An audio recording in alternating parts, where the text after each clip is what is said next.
తప్ప వేరే మార్గం లేదు. అదే పద్ధతిలో పోతున్నాం. దానికి లాజికల్ గా తీసుకెళ్తాం. నో కోసరం కాంప్రమైజ్.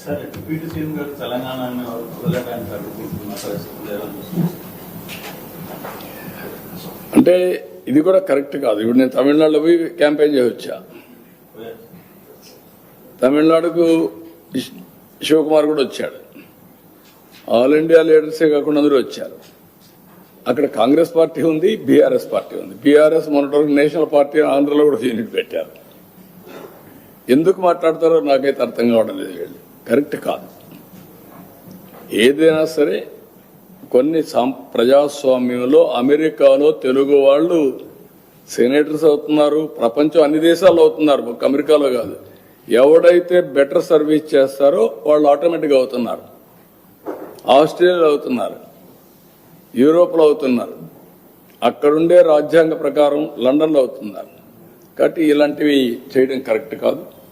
అది మంచి విధానం కాదు. పోటీ పడవలసింది ప్రజా చైతన్యంలో పోటీ పడాలి.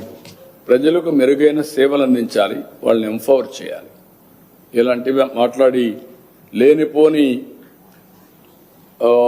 ఐ కెన్ సే అనవసరంగా ప్రజల్ని విద్వేషం కూడా అన్నాను. విద్వేషాలు కూడా వీళ్ళు అనుకుంటేనే అయిపోవు.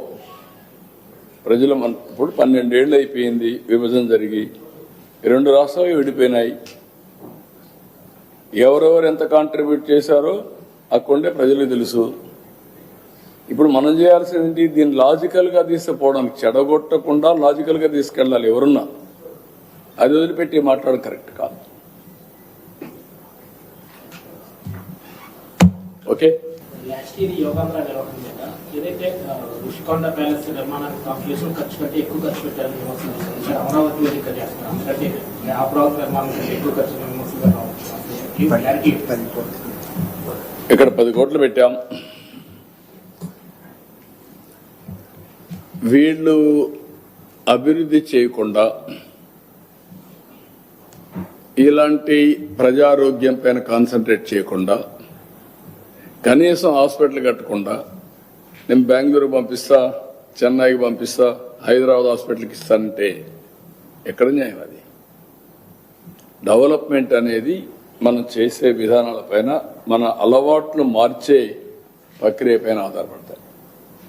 ఈ 10 కోట్లు దానిపైన కూడా విమర్శించకుండా ఉంటారని నేను అనుకోవడం లేదు. అందుకే గొడ్డలి పార్టీ ఉంది. వాళ్ళ మరికి విధ్వంసం చేస్తే విమర్శించరు. ఏ కన్స్ట్రక్టివ్ యాక్టివిటీ అయినా దానికి చిల్లులు పెట్టడం, వక్రంగా వక్రీకరించడం, ఇష్టానుసారంగా మాట్లాడడం, నోరు బారేసుకోవడం వాళ్ళకి అలవాటు అయిపోయింది. దాని గురించి ప్రజా చైతన్యం